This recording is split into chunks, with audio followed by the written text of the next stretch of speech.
Hello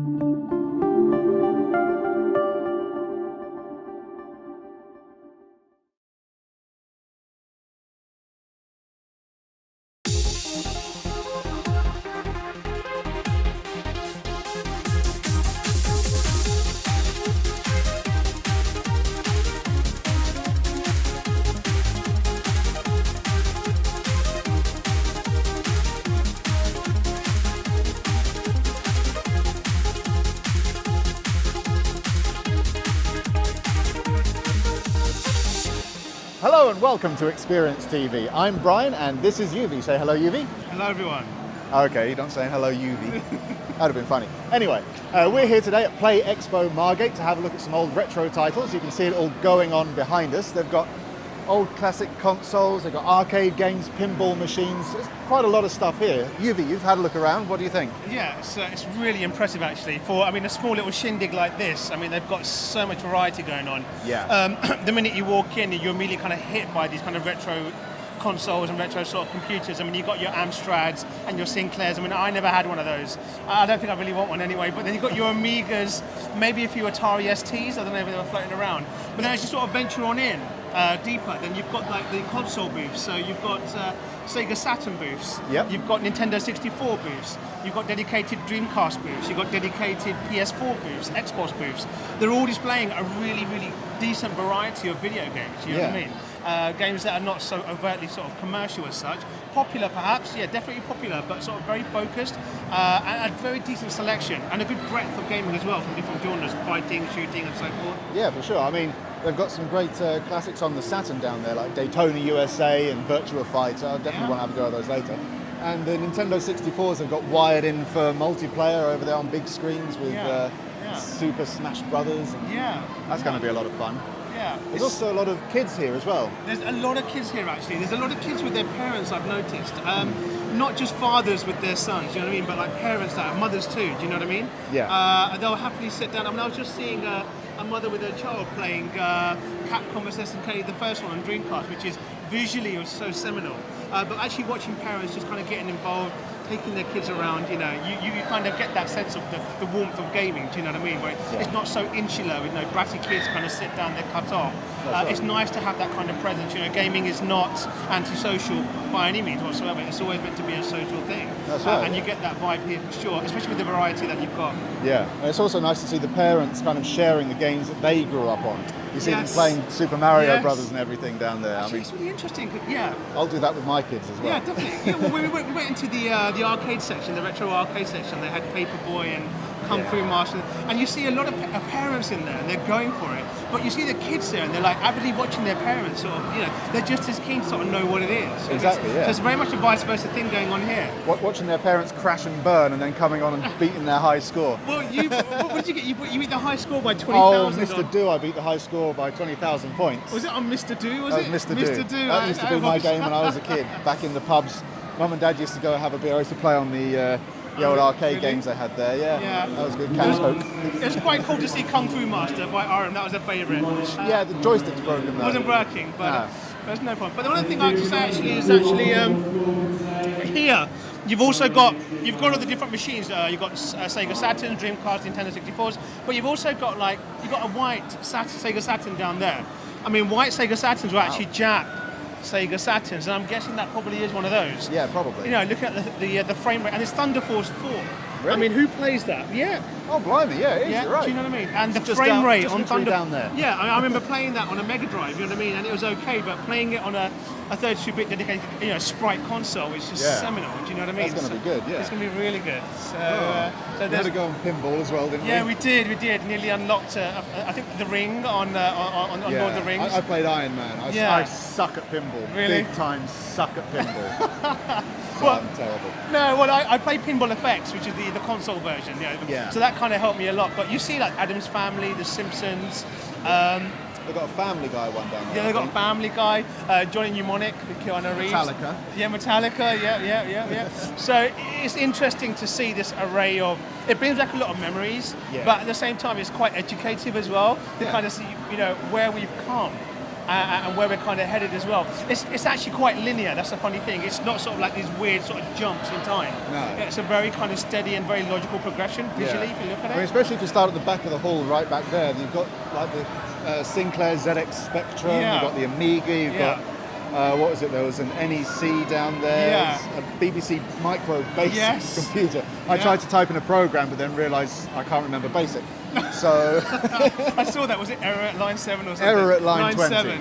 At line 20. Yeah. Hello. I should stick with 10 print hello, 20 go to 10. That's what I should stick with. Well, go on.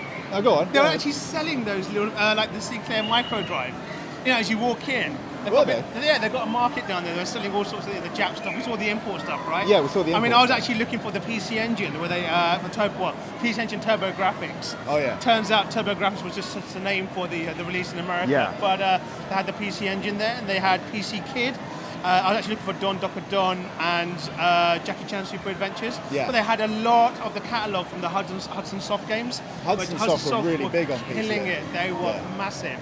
So that was amazing seeing that. But just on your note with the old retro gaming, they had the old printer, you know, the add-on printer for the ZX thing. It's still there. Thermal printer. You cringe and you kind of marvel at the same time. You're like, they actually released that kind of technology, and it's like, it's like a blast from the past, really. But for those of you who don't really know what that is, imagine, you know, when you go to the supermarket and you've got the till and it prints the receipts off and it's quite silent. That used to be a commercially available printer for the home. And people used to love it for the ZX Spectrum. It was a thermal till roll, basically. You leave it too close to the fire and the whole thing would just go black. It would just be terrible. What was it used for? I don't know, what would you use for? What would it print? I mean, code or? Well, you could print out lines of code. You could print out little bitmap pictures and stuff like that, and text. But mostly what you'd do is you'd print off a few lines of text. It would be worthless, useless, and you use it as bum paper. Right. The texture is very similar to the paper that you used to get in public toilets. Yeah. So, That's hideous memories. It is hideous. Yeah. Oh. Definitely. Prefer leaves. Yeah. But anyway. Well, but as you can see, it's a good setup. We've got actually Halo going on here. That's something like, I don't know, 12, 14 screens. 1, 2, 3. Yep, we've got like 12, 14-year-olds. Yeah. We've got like a huge Halo LAN setup going on there, which is great because I mean, you know, the guys that organise this retro game, they really support replay events. Sorry, replay events. Beg your pardon. I mean, they obviously support gaming. They're not proud or anything. You know, you know, there's not like it's kind of a just retro gaming and let's have a small bit for like the 360 console and the PS3. It really is just a really nice balance. So for me, it's a great event. You know what I mean? You can just chill out. You can walk through and you can just, you know, play what you want to play. Yeah, you get a good. And all those CRT screens are really making it hot. Yeah, Oh, it's very hot in here. I think the aircon doesn't work, and they've got tons of CRTs. And Well, the marketplace is worse, so thank God we're not in there, right? We're going to go there later and film a little bit there as well, just so you can see what they've got for sale. Yeah. You can see us sweat, which is not over the price of the games. It's actually the heat. Sweating But it's actually quite decent. I mean, that PC Engine was going for like, I think, £250 boxed. Yeah, and then 220 unboxed as well. I was quite happy because they've got a Panasonic 3DO FZ10. I've got one of those upstairs in my loft, and it's selling it for 200 quid. Yes. Wow. I'm so glad I bought that. Yeah. So maybe you can, look at a small investment for the future. And then they had like I went through their PC Engine gallery. They had all the Japanese games in there. Yeah. I mean, that PC Engine in particular, I mean, sorry, I'm a big PC Engine guy. I mean, I used to read about it all the time in computer and video games. Me too, yeah. Yeah, right, okay. And so I was looking for Jackie Chan Adventures, it wasn't there. But just to actually see and get a feel of the cartridge or the disc even was absolutely brilliant. Yeah. Do you know what I mean? So, and this was actually modified somehow. I don't know if it was modified or whether it was a version where you could play import. Modified for 60 hertz, so you can play it at a higher refresh rate. Right. Okay, brilliant. Yeah, so that's why it allows and accepts the import games. And they had quite an impressive Japanese Dreamcast gallery there going on there. Yeah. Collection there. And the Sega Saturn was the most seminal one because that brought back just so many memories. You know what I mean? Virtual Fighter. I was really impressed with the range of imported Mega Drive games they had there as well. That was quite a whole box full of Japanese Mega Drive games. Yeah. I mean, you can tell straight away because on the spine at the top, it's all Japanese. Yeah, green and red. I've actually got a hoodie. Oh, really? Yeah, really? Yeah. I'm actually quite gutted because what you could do with the Mega Drive, you could file off the end so that you could just plonk a Japanese. You remember that trick? Yeah, with it? yeah. But just as a note, guys, if you're going to buy Japanese games, there are some games like Hellfire, which I somehow completed at the age of 10, and my friends could not believe it. Right? But Hellfire you cannot use on a European system if you chip away the bits. No, you need an adapter. Yeah, you do. But with some games like Shadow Dancer and Magical Hat and so forth, it'll work. But certain games, so be careful, guys. Check out your Mega Drive system before you buy or invest like a lot of money in certain Japanese. I'm going to have a look through my collection. I think I've got Japanese Hellfire for the Mega Drive. Oh, really? Yeah. Yeah. I'll have to challenge you on that then. Yeah. Well, I don't know. Have you completed it though? No. Oh, I have. No, but that was only like on 5 credits. I don't know how I did it. It was great. I mean, seeing games like Crackdown. Crackdown was a great game. Crackdown was good. It was a lovely game. There's Altered Beast is Altered Beast. classic. Yeah. Shinobi was a classic. I mean, that was a really Shinobi. Yeah, lots. I used to like the bonus level and throwing the shurikens. Yeah, it was fantastic. Awesome. So yeah, I mean, it's just a great presence, really. Yeah, especially in the marketplace as well. Yeah, they've got a good plush section as well going on there. But cool. yeah, I mean, it's cool. I mean, they've got that kind of they've got the scene here down in the south. I think a lot.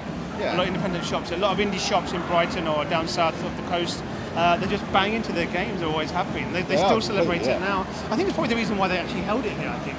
More than likely. Yeah. Although they do have other ones as well. I think there's a Play Expo Manchester coming up. Yes. As well. Yeah. We saw the. So I mean, replay events do things up and down the country. Last year, definitely, I saw them at EGX. Yeah. They had a retro booth there and competitions going on. There's competitions going on here as well, actually. Yeah. Most of the day. So they had just finished a FIFA 16 competition. Yeah.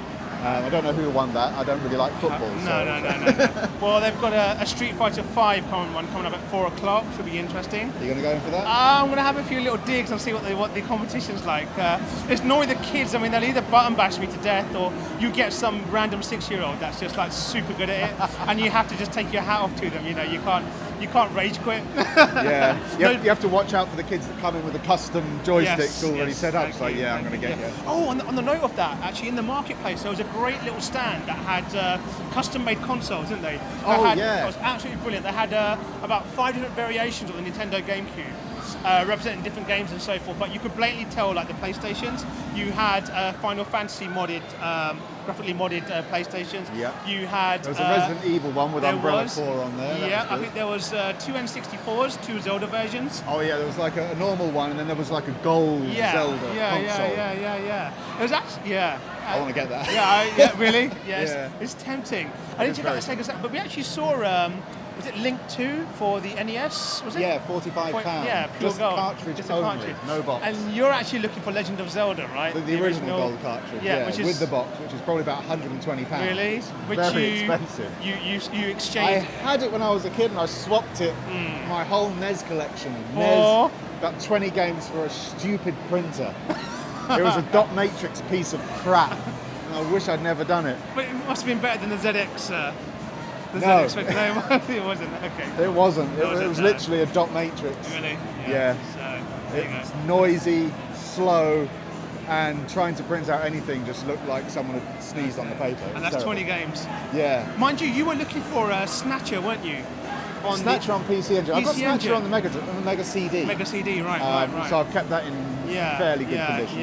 Snatcher is one of my all-time favourites. Yeah, so I just found this out, guys. I mean, you can actually get Snatcher on PC Engine. Yeah. Graphically, I don't know how it compared to the Sega. Was it Mega CD? No, it doesn't. It's more of kind of like a Final Fantasy style game when it's on the PC Engine. Yeah. It's kind of a top-down, like Metal Gear Solid was, or Metal Gear Solid, not Metal Gear Solid.